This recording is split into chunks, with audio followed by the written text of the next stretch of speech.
பிரியமானவர்களே, இயேசுவின் நாமத்தினாலே உங்கள் வாழ்த்தி வரவேற்கிறேன். இந்த நாளில் ஒரு வேதவசனத்தை காண்பிக்க விரும்புகிறேன். மீகா 7:15. உன்னை அதிசயங்களை காண பண்ணுவேன். உங்களை தான் சொல்கிறாருங்க, உங்களை பார்த்தா சொல்கிறாரு. அதிசயம் காண முடியாது, இப்படி ஒரு நாள் தடையாக இருந்தீங்க, இப்போது அதிசயத்தை காண பண்ண போகிறேன். ஆனால் உன்னிடத்தில் ஒரு குறை உண்டு மகனே மகளே என்றார்.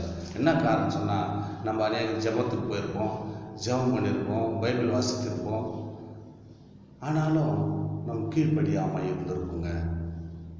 தாய் தகப்பன் கீழ்ப்படியாமல் இருக்கலாம், கணவனுக்கு கீழ்ப்படியலாம், மனைவிக்கு கீழ்ப்படி, எல்லா காரியத்திலும் நம்ம எதோ கீழ்ப்படியாமல் இருந்திருக்கலாங்க. அதுதாங்க நமக்கு அதிசயத்தை காண முடியாதபடிக்கு தடையாக இருந்திருக்கு. இந்த நாளில் அதெல்லாம் தூக்கி தூரம் போடுங்க. வேலை ஸ்தலத்தில் முதலாளி கீழ்ப்படியாமல் இருக்கலாம். அநேக இடங்களில் நம்ம அதிசயத்தை காண முடியாதபடி தடையாக நம்மளுக்குள்ளே இருக்குங்க. அதெல்லாம் எடுத்து போட்டுருங்க. எங்கள் அன்பு பிள்ளைகளே, நம்ம ஆசீர்வாதம் வேணும்னு சொன்னால் நம்மளுக்குள்ள தடைகள் எடுத்து போட்டிங்கன்னா நிச்சயமாக கர்த்தருங்க ஆசீர்வாதத்தை அதிகமாக வீசுகிறார். அதை காணும் பண்ணபடி கிருபை செய்திருக்கிறாருங்க. நம்ம தாங்க தடையாக இருக்கிறோம், நம்ம வாழ்க்கை தாங்க தடையாக இருக்குது, நம்ம இருதயம் தாங்க தடையாக இருக்குது, நம்ம வார்த்தை தாங்க தடையாக இருக்குது. அநேக இடத்துல அதிசயங்களை காண பண்ணாதபடி நம்ம வாயிலிருந்து புறப்படுற வார்த்தை அதிசயம் இல்லைங்க, அசுத்தமாய் வரும். அதெல்லாம் நிறுத்திடுங்க எங்கள் அன்பு பிள்ளைகளை. நம்ம ஆண்டவர் சொல்கிறாரு, நான் அதிசயத்தை காண பண்ண போகிறவங்க.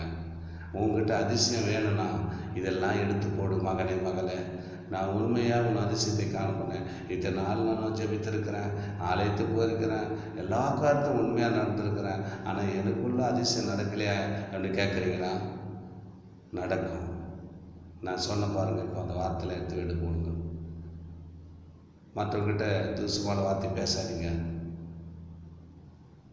ஆண்டவர் அவர்கள் சொல்கிறாரு, அதிசயம் அப்படின்னு சொன்னால், அற்புதம் அப்படின்னு சொன்னால், அது நம்மக்கிட்ட தாங்க பெற்றுக்கணும், நமக்கு தாங்க வச்சிருக்கிறாரு. நம்ம தாங்க அதை காண முடியாதபடிக்கு நம்ம தாங்க தடையாக இருக்கிறோம். கீழ்ப்படியாமைனால, அவருடைய வார்த்தைக்கு நம்ம கீழ்ப்படியாமைனால, தாய் தாய்ப்பின் கீழ்ப்படியாமைனால, வேலை ஸ்தலத்தில் கீழ்ப்படியாமல் நம்ம வாழ்க்கையை நம்மளே சீர்கெடுத்து கொண்டு இருக்கிறோம். அதிசயம் நம்ம காண முடியாதபடிக்கு ஆண்டவரை கொச்சப்படுத்தும்படியாக நம்ம வாழ்க்கை ஓடிக்கொண்டிருக்கிறது. மாற்றிக்க, ஆசீர்வாதத்தை பெற்றுக்கொள்ளுங்க. நம்ம ஜெபிக்கலாமா? மகா இரக்கமும் கிருபை நிறைந்த சர்வவல்லமையுள்ள பிதாவே, இந்த நாளில் இந்த வார்த்தை கேட்குற இந்த பிள்ளைகள் மத்தியில் ஆண்டவரே, அதிசயத்தை காண பண்ண முடியாதபடிக்கு இவருடைய வாழ்க்கையில் அநேக தடைகள் உண்டு ஐயா. இந்த வார்த்தை யாரெல்லாம் கேட்கிறார்களோ அந்த குடும்பத்தில், அந்த நபர் மூலியமாய் அந்த அதிசயம் அந்த குடும்பத்தில் காண பண்ணும்படியாய் கர்த்தரை நீ கிருபை செய்வீராக. உம்மால் ஆகும் என்று சொன்னீர். இப்பொழுது இந்த வார்த்தை மூலியமாக குடும்பத்தில் அது ஆகட்டும், அப்படியே ஆகட்டும் ஐயா. ஆசீர்வாதம் பெற்றுக்கொள்ளட்டும்.